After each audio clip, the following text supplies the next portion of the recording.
ICC is a court that aims to end impunity by punishing individuals for crimes against humanity, for war crimes, and for genocide and the crime of aggression. And what is unique about the ICC is that when it deals with individual criminal responsibility, it is actually different from other human rights enforcement regimes. Because most of these, like the UN, the Committee on Human Rights of under the ICCPR, they will deal with state responsibility, the responsibility of the state. Or for that matter, especially for the Geneva Conventions, international humanitarian law, it is the responsibility of either the state or of an armed group. For the ICC, we punish individuals. And it's easy to think that we are just another, it's just another way of dealing with mass atrocity crimes. But it basically changes the ballgame, because since individuals are being punished, then of course you have the whole regime to protect the rights of the accused. There is the right to be presumed innocent. There is a right to counsel, to be proven guilty only after proof beyond reasonable doubt. And so the evidentiary standard is higher, the safeguards. There are many safeguards to be followed. And there are many other ad hoc tribunals which have since been created. The Yugoslavia War Crimes Tribunal, the Rwanda Tribunal. In Asia, there would be the Khmer Rouge Tribunal. The trial chamber also in one appeals chamber, I had the chance to deal with the crimes against humanity. These are typically mass atrocity crimes committed against civilian populations in the course of an armed conflict. And in these cases dealt with, among others, the recruitment of child soldiers.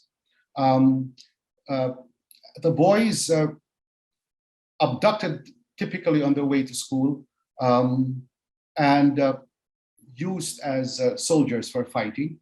And the girls, eventually subjected to what is called forced marriage. These are very sad stories.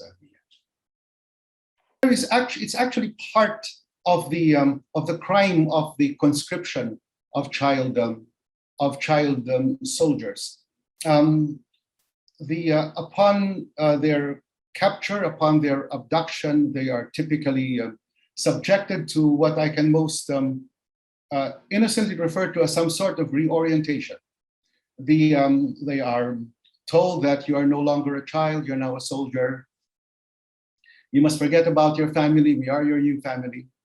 And usually, the way by which the identity of the child is cut off at that moment is by making the child commit a crime, like to stab or to cane someone to death, and typically someone close to that child, by way of saying that you have left your old self, and this is already your new self. You are completely separate from that, from your family. You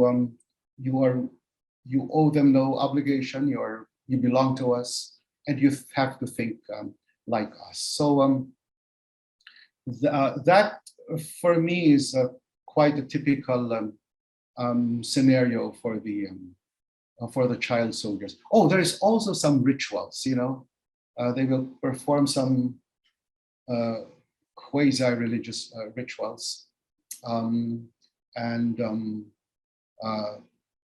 Again, the message to the child is this, and you're now a new person, you start a new life with us. They are recruited to be child soldiers to do the fighting, but it is indispensable to make them effective in the fighting. I suppose it's important to make them heartless and ruthless in battle, So if they are abducted on their way to school at the age of 10, before that moment, their biggest headaches was losing their homework, not preparing for an exam, or forgetting his lunch at home. After abduction, then those problems are really minor. They are after abduction, their problem is survival, of course, and of course, in order to survive, they have to play their new role as child soldiers and be called upon to attack and to kill and to maim, to perform, to commit those acts of cruelty. They would have to be disconnected from their previous identity, their previous bonds to their family. They are told that your parents have been killed. No one else is there waiting for you. You are now one of us. Join us in this fight. The last case I handled before the court, and I can mention the name. It is Dominic Ongowen from the Lord's Resistance Army in Uganda. He was himself a child soldier,